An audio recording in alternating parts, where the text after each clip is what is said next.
Salam sepak bola, salam sehat dan salam sejahtera kepada teman-teman netizen yang merupakan viewers, subscribers dan supporters dari channel YouTube Bola Bung Binder. Ya, wajar dong saya semangat dan tegas dalam setiap video saya. Jika tidak tegas, maka tidak jelas. Oke, di video kali ini saya ingin membahas tentang klub favorit saya, Arsenal Football Club. Ejaannya ya, kalian dengar baik-baik. ARSENAL. Bukan yang lain-lain ya. Saya tahu ada banyak nama nih yang diberikan kepada Arsenal pada saat musim lalu mereka bersusah payah berjuang di English Premier League. Tapi tidak masalah, setiap perjuangan itu ada hikmah di akhirnya, dan hikmahnya di awal musim ini sudah lumayan baik lah penampilan dari Arsenal. Kenapa? Karena mereka aktif di bursa transfer. Kenapa mereka aktif di bursa transfer? Karena mereka perlu menambah pemain-pemain yang berkualitas di dalam skuad ini, yang dipenuhi oleh banyak pemain-pemain muda yang mayoritas berasal juga dari akademi mereka. Jadi Mikel Arteta pada saat ditunjuk sebagai pelatih dari Arsenal, ia juga sudah menjelaskan bahwa ia ingin mengorbitkan juga pemain-pemain muda yang berada di dalam skuad ini. Jadi perlahan-lahan nih, ia sudah mulai mengorbitkan beberapa pemain muda. Bahwasannya memang mereka belum bisa tune in, ya itu tidak masalah karena kan masih ada waktu ya. Arteta juga bukan adalah tipe pelatih yang saya kira ingin tergesa-gesa atau ingin terburu-buru untuk merubah Arsenal menjadi the winning team yang bisa meraih gelar juara. Tapi step by step semuanya akan ia lakukan. Step pertama yaitu membenahi dari segi kedisiplinan para pemain yang saya kira sudah improve. Step kedua sekarang adalah bagaimana improve the quality of play. Untuk improve quality of play dengan skuad yang dimiliki Arsenal musim lalu itu memang sulit. Nah, oleh karena itu Arteta perlu aktif di bursa transfer mereka, pilih pemain-pemain yang dibutuhkan dan juga berkualitas. Yang pertama memang kita tahu adalah Willian yang bergabung. Saya tidak selalu setuju tentang bergabungnya Willian karena saya melihat bahwa Willian ini adalah pemain yang akan diandalkan untuk lebih banyak melayani daripada mencetak gol. Karena Arsenal membutuhkan pemain di depan. Apakah Arteta mengandalkan formasi 4-3-3 atau 3-4-3 untuk mencetak gol juga. Jadi bukan hanya Aubameyang saja nih yang mencetak gol. But fine, Willian akhirnya betul hanya menjadi pelayan. Ya, serviceman lah istilahnya untuk lebih banyak delivery bola. Tapi juga tidak selalu berjalan mulus dalam setiap game. Beruntungnya bahwa Arsenal memiliki pemain-pemain lain yang masih bisa bermain di posisi Willian. Kemudian ada masuk Gabriel. Ya, saya hanya bicara soal pemain-pemain yang menurut saya ini penting bagi Arsenal. Tentu ada pemain-pemain lain juga yang bergabung ke Arsenal. Gabriel, saya tidak bisa memberikan penilaian saya ke Gabriel di awal musim ini.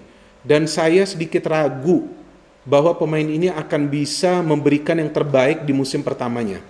Bukan soal adaptasi atau penyesuaian, enggak. Tapi saya kira pemain ini sedikit berbeda dengan DNA Arsenal. Karena yang saya ikuti Arsenal dari tahun 90, mereka selalu memiliki defender-defender yang memiliki fisik yang kuat, ya, postur tubuh yang kekar, tapi bukan Gabriel ini. Tapi anyhow, nanti kita lihat bagaimana Gabriel ini bisa berkembang. Buktinya, Arteta sendiri tidak memainkan Gabriel di pertandingan besar lawan Liverpool. Padahal saya kira jika Arteta ini percaya Gabriel ini akan bisa membawa perubahan dalam jangka waktu pendek, sudah pasti ia akan menurunkan Gabriel di game lawan Liverpool. Yang dia pilih adalah David Luiz, yang memang secara fisikal ini lebih unggul daripada Gabriel dan juga secara agresivitas. Tapi kan sayang juga Luiz tidak bermain begitu baik di game lawan Liverpool. Bukan bermain buruk, tapi tidak begitu baik di game lawan Liverpool tersebut. Pemain lain yang masuk ya, pemain ketiga saya kira ini Dani Ceballos, dipinjam dari Real Madrid. Inilah salah satu pembelian penting dari Arsenal musim ini. Karena Arsenal butuh pemain seperti Ceballos yang bisa membagi bola secara akurat lebih sering dalam setiap pertandingan dan juga bisa melakukan pergerakan-pergerakan yang aktif dari lini tengah. Karena Arsenal ini kan mengandalkan permainan yang sedikit tertutup di bawah Mikel Arteta. Lebih banyak mengandalkan long ball. Tapi perlu ada opsi pemain lain di tengah. Nah, Ceballos memang cukup terlambat kan bergabung. Kita tahu bukan di masa pramusim, walaupun ya tidak ada pramusim sih. Namun kan akhirnya Ceballos bisa bergabung sebagai pemain pinjaman dan itu memberikan saya harapan bahwa yes, Arsenal bisa nantinya bermain lebih kreatif lagi atau bermain kreatif lah pada intinya dari lini tengah. Jadi tidak hanya mengandalkan wingback untuk menyerang, long ball passing dari defense, itu nantinya bisa dibaca oleh para pemain dari tim lawan. Ternyata mengandalkan hanya Dani Ceballos ini tidak cukup. bagi Arsenal. Memang ada pemain lain yang ditempatkan di lini tengah bersama Ceballos. Secara bergantian juga El Neni atau juga Granit Xhaka. Bisa jadi ada Saka ya yang bermain di sana. Tapi Saka ini kan lebih di sektor wing untuk mendukung serangan dari Arsenal.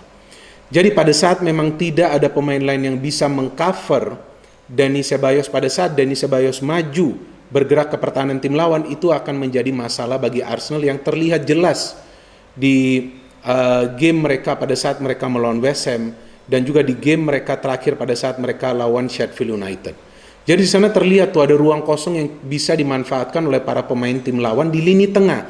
Karena Ceballos ini kan aktif bergerak untuk bisa juga memberikan umpan-umpan, service kepada para pemain yang berada di lini depan. Jadi itu dia tidak hanya mengandalkan Willian atau juga nanti Pepe ya.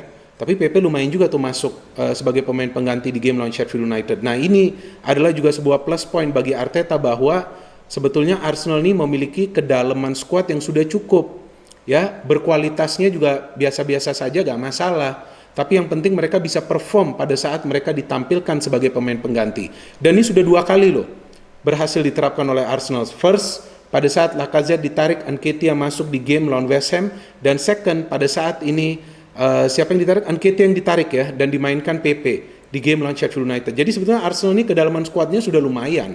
Ya, bahwasannya kualitasnya biasa-biasa saja tidak masalah, asalkan mereka bisa menjalankan taktik dari pelatih.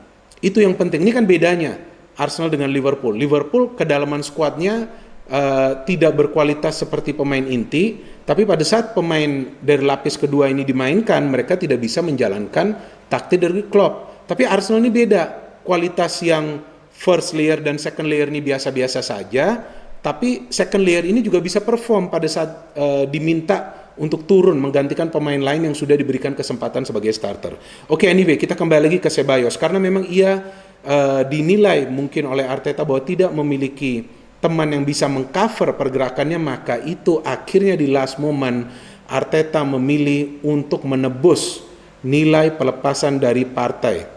Ya, partai yang masih memiliki kontrak dengan Atletico Madrid, dan itu nilainya juga tidak kecil. Saya kira 50 juta euro atau 45 juta pounds. Ya, pokoknya puluhan juta lah euro atau pounds. Dan kenapa harus keluar uang sebegitu besar? Ya, karena itu mau tidak mau adalah cara bagi Arsenal untuk bisa menarik partai. Dan juga kabarnya kan Arsenal menawarkan gaji yang cukup tinggi kepada partai. Dan kenapa tidak menginformasikan ke Atletico Madrid? Ya, takut juga kalau nanti Diego Simeone juga merayu partai kan agar tidak pindah ke Arsenal. Kan partai ini kan adalah salah satu pemain penting ya bagi Simeone untuk bisa menjalankan taktiknya di atas lapangan. Dan ia sangat bermanfaat dengan taktik yang diterapkan oleh Diego Simeone. Ya, ini partai atau party sih, yang pasti bukan party ya. Kalau saya sih menyebutnya partai. Oke, so Tom Partey atau Thomas Partey ya. Nah, jadi ia menjadi pemain yang akan memberikan tenaga di lini tengah Arsenal. Not creativity, but strength. Ya, strength berarti endurance. Endurance berarti ketahanan. Pada saat Arsenal ini perlu bermain menghadapi klub-klub kuat lainnya yang memiliki pemain-pemain bertenaga di lini tengah dan juga kreatif. Jadi ini juga untuk menghentikan creative play dari para pemain tim lawan. Dibutuhkan Partey bertenaga, memiliki visi yang baik karena ia juga memiliki kemampuan untuk passing jarak jauh yang bisa diandalkan oleh Arsenal, dan juga ia aktif bergerak. Ia sering muncul dari second line untuk membantu serangan pada saat ia bermain di Atletico Madrid. Jadi ini saya kira adalah pembelian yang paling penting bagi Arsenal musim ini, yakni Partey. Apakah ia bisa langsung tune in? Belum tentu.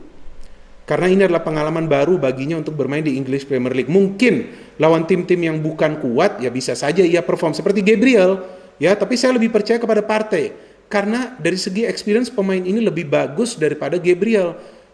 Bermain di Champions League, ya, bermain melawan klub-klub raksasa di La Liga, memang hanya Real dan juga Barcelona. Tapi lawan Real dan Barcelona, Partey ini selalu perform loh. Coba teman-teman perhatikan deh, lihat saja highlights-nya. Ini pemain yang selalu perform lawan klub-klub besar. Di Champions League juga sama. Jadi ini pemain yang akan benar-benar bermanfaat dan meningkatkan level permainan dari Arsenal. Dengan masuknya Partey, apakah Arsenal akan bisa menembus ke top 4 zone? Saya kira bisa. Asalkan itu dia, mereka tetap yang penting konsisten untuk meraih poin demi poin. Apakah itu dengan skor 1-0, 2-1, 3-2 yang penting meraih kemenangan. Ya contohilah Real Madrid. Contohilah Real Madrid. Tidak perlu bermain cantik tapi bisa meraih kemenangan. Namun harus ada juga kreativitas. Madrid ada kok kreativitas. Ada Modric, ada Kroos, ada Valverde, ada Vinicius, ada Asensio. Nah sekarang Arsenal menambah kreativitas di Ceballos dan menambah tenaga di partai. Jadi dengan kreativitas, dengan tenaga plus disiplin, Arsenal punya harapan untuk menembus ke top 4 dan bermain di UEFA Champions League musim depan. Ini saya katakan harapan, belum pasti, bukan peluang. Kita lihat bagaimana partai bisa beradaptasi di skema permainan Arsenal bersama Mikel Arteta yang mengandalkan disiplin tinggi, compact football, tapi juga perlu efektif di lini depan. Dan saya berharap bahwa Aubameyang juga bisa perform di game-game selanjutnya karena pemain ini di 2 game terakhir tidak perform bagi Arsenal. Good luck to all Arsenal fans, berikut saya juga. No hate, only football, salam sepak bola.